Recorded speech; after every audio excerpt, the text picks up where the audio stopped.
اتنا ادراک تو حدود کو بھی تھا کہ عالم الغیب ہونا اور مختار کل ہونا یہ صفت الہ کی ہے۔ اتنا ادراک اس پرندے کو بھی تھا۔ حدود غیر حاضر ہو گیا، حضرت سلیمان نے حاضری لگائی، فرمایا ما لیا لا اری الحدود، مجھے کیا ہو گیا ہے، میں حدود کو نہیں دیکھ رہا۔ ام کانا من الغائبین، یا حدود بھی ان چیزوں میں سے ہو گیا ہے جو مجھ سے پہلے ہی غائب ہیں۔ میں شہری لوگوں سے کہوں گا جو یہاں تشریف لائے ہیں ہماری کلاس میں یا فیس بک کے ذریعے وہ مجھے سن رہے ہیں، کہ اللہ کے لیے قرآن ترجمے کے ساتھ پڑھا کرو، اور ترجمہ بھی اس عالم کا جو دیوبند اور بریلی کے مدرسے سے بننے سے پہلے کا عالم ہے، اور بریلوی اور دیوبندی اس عالم کا یکساں احترام کرتے ہیں، حضرت شاہ عبد القادر محدث دہلوی رحمۃ اللہ۔ بڑا خوبصورت ترجمہ ہے، اسے پڑھا کریں، اس پر تدبر کیا کریں، غور کیا کریں، حاشیہ نہیں دیکھنا، نہ چونکہ چنانچہ اگرچہ مگرچہ یعنی کہ نہ، بالکل صرف ترجمہ پڑھ، لیکن کرنا غور ہے، فکر کرنا ہے۔ یہاں آپ نے کیا غور کیا، یہ جو میں آپ کو توجہ دلانا چاہتا ہوں، اس طرح غور کریں۔ حضرت سلیمان کہتے ہیں مجھے آج کیا ہو گیا، میں حدود کو نہیں دیکھ رہا۔ جو حاضر ناظر ہوتا ہے، ناظر کا کیا معنی ہے، اس سے تو کوئی چیز مخفی نہیں ہوتی، سب چیزوں کو دیکھ رہے ہوتے ہیں۔ اور یہاں زندہ پیغمبر ہے، زندہ پیغمبر اور جاگ رہا ہے، وہ کہتا ہے میں حدود کو نہیں دیکھ رہا، یا حدود بھی ان چیزوں سے ہو گیا ہے جو مجھ سے پہلے ہی۔ معلوم ہوتا ہے حضرت سلیمان سے کچھ چیزیں کیا تھیں، پھر عالم الغیب کیسے ہوئے؟ آنے دو، میں اسے بڑی سخت سزا دوں گا، یا سرے سے ذبح کر دوں گا، یا کوئی واضح عذر پیش کرے گا غیر حاضری کا۔ فمکث غیر بعید، تھوڑی سی دیر گزری، حدود آ گیا۔ حضرت سلیمان نے پوچھا بغیر چھٹی لیے کہاں چلے گئے تھے؟ اس نے کہا حضرت ناراض نہ ہوں، احطت بما لم تحط بہ، علمت ما لم تعلم۔ مفسرین نے معنی کیا، احطت بما لم تحط بہ علمت ما لم تعلم، میں وہاں کی معلومات کر کے آیا ہوں جس جگہ کا آپ کو بھی پتہ کوئی نہیں۔ بڑا وہابی ہے بھائی، بڑا وہابی ہے، نبی کے سامنے کہتا ہے جس کا آپ کو پتہ، احطت بما لم تحط بہ علمت ما لم تعلم۔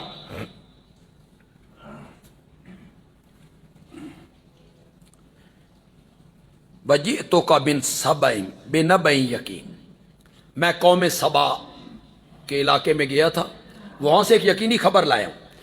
پھر ان کی سیاسی حالت کا ذکر کرتا ہے، پہلے سیاسی حالت کا، پھر مذہبی حالت کا۔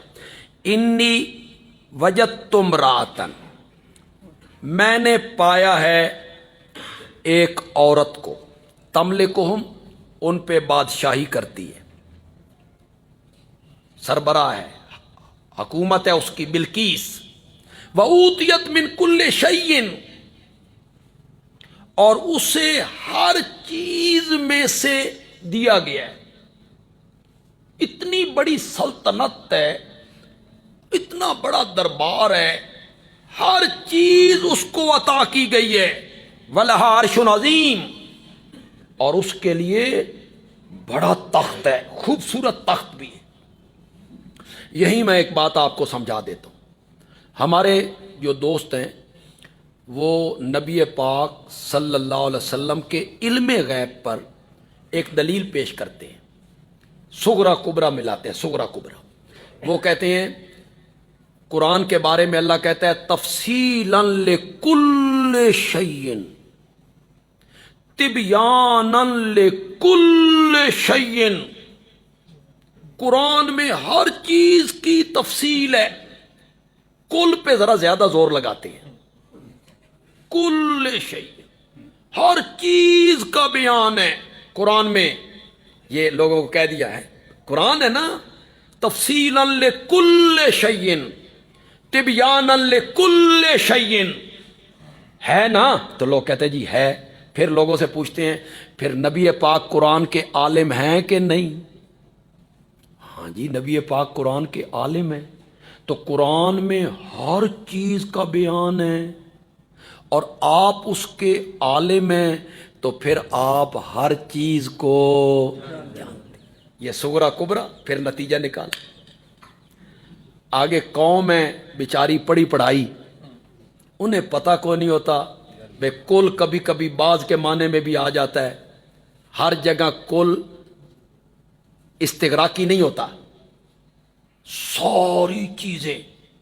یہ اس کا جواب ہے جی، اس کو نوٹ کرو۔ حدود کہتا ہے وَأُوتِيَتْ مِنْ كُلِّ شَيْءٍ، ملکہ بلقیس کو ہر چیز دی گئی ہے، مردانہ خصوصیات بھی،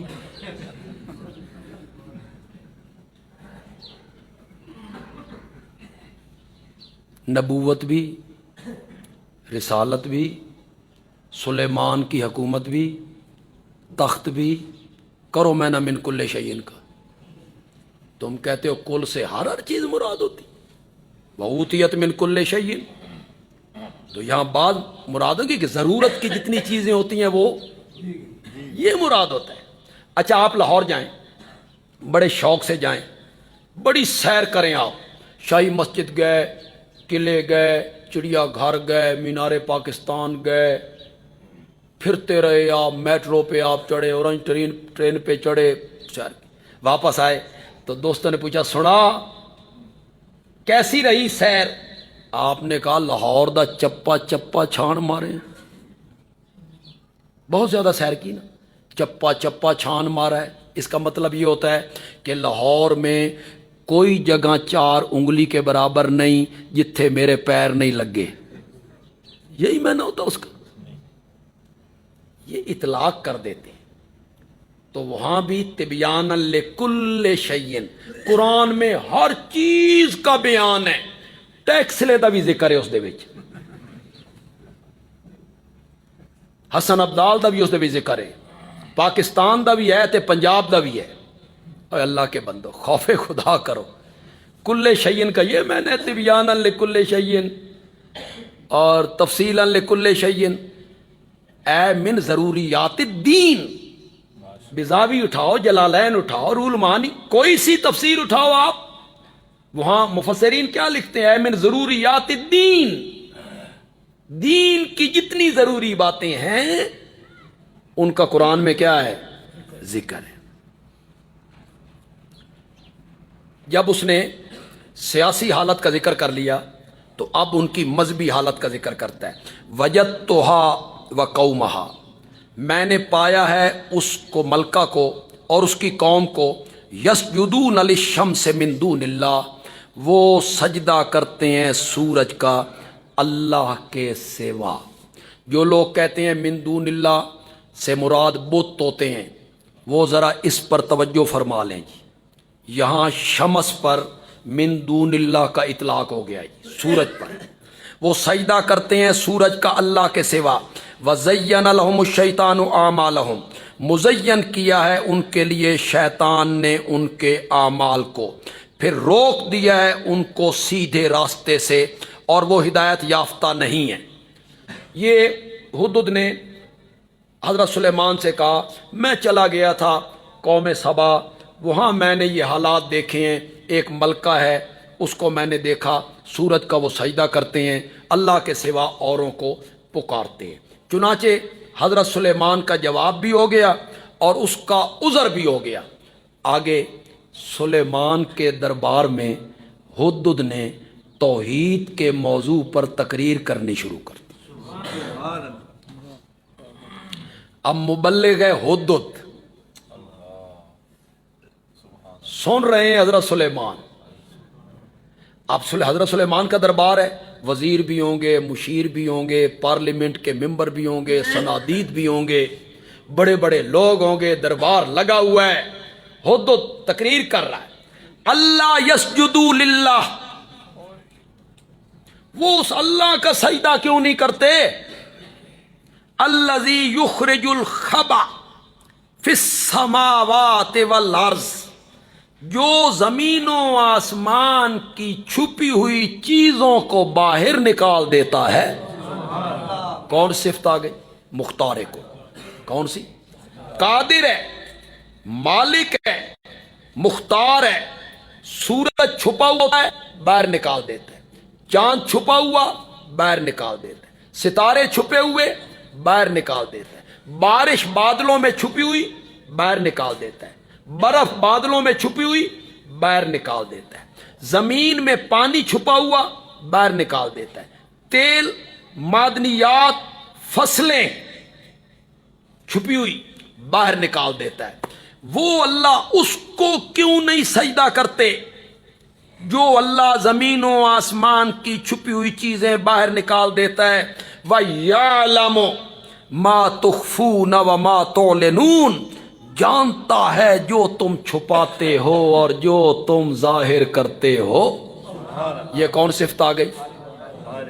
دو صفتوں کا ہدہد نے ذکر کیا جی. مختار ہے, مالک ہے, جو کچھ تم ظاہر کرتے ہو اسے بھی جانتا ہے, جو کچھ تم چھپاتے ہو اسے بھی جانتا ہے.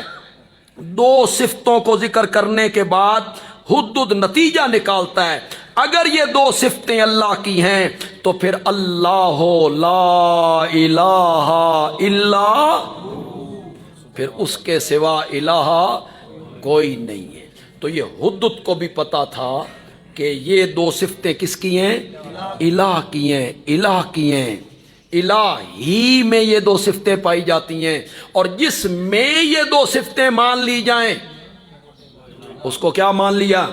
الہ مان لیا, چاہے زبان سے کہے یا نہ کہے. اور کلمے میں اس نے کہا تھا لا الہ الا.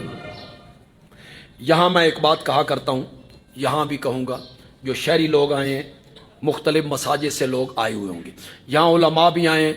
علماء اپنی اپنی مسجدوں میں درس دیتے ہیں, کہیں عشاء کے بعد ہوتا ہوگا اور کسی مسجد میں صبح کی نماز کے بعد درس ہوتا ہوگا.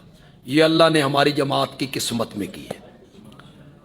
تو ہمارے علماء کو یہ تجربہ ہوگا کہ جب آپ صبح کی نماز پڑھا کے یا عشاء کی نماز پڑھا کے قرآن کھولتے ہیں نا, تو کئی لوگ جوتیاں اٹھا کے چلے جاتے.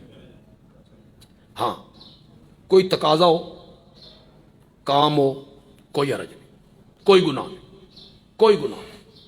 تقاضا ہے, گھر میں کوئی تکلیف ہے, کوئی چیز لینی ہے, مطلب کوئی تقاضا ہے, ضرورت ہے, چلا گیا, کوئی گناہ نہیں. اور اگر کوئی ضرورت نہیں, کوئی تقاضا نہیں, بلا وجہ وہ قرآن کا درس چھوڑ کے چلا جاتا ہے, یہ گناہگار ہے. اور یہ ہے قرآن کو پیٹھ دینا, اس کو کہتے ہیں قرآن کو پیٹھ دینا. ادھر قرآن بیان ہونا شروع ہونا لگے, مولانا نے کھولا قرآن, یہ ادھر نکل گیا. یہ جو ہمارے یہاں ہے بھئی, یہ قرآن ہے, اس کو پیٹھ نہیں دینی, اس کو پیٹھ نہیں دینی, بڑا گناہ ہے جی کانٹ دینی. کیوں بھئی, پیٹھ جسم کا حصہ نہیں؟ یہ معنی تھا پیٹھ نہ دینے کا, ظاہری معنی آپ نے لے لیا یار, بھئی قرآن کو پیٹھ نہیں دینی, بین ورقوں کو پیٹھ نہیں دینی. اور اس کا معنی یہ تھا قرآن کے حکموں کو پیٹھ نہیں دینی, یہ معنی تھا اس کا. قرآن کہتا ہے پورا تولو, پورا تولو. قرآن کہتا ہے جھوٹ نہ بولو، عمل کرو. قرآن کہتا ہے سود چھوڑ دو، رشوت کا کاروبار نہ کرو، کسی کا مال حرام طریقے سے نہ کھاؤ، یتیموں کا مال حرام طریقے سے نہ کھاؤ. یہ میں نہ تھا.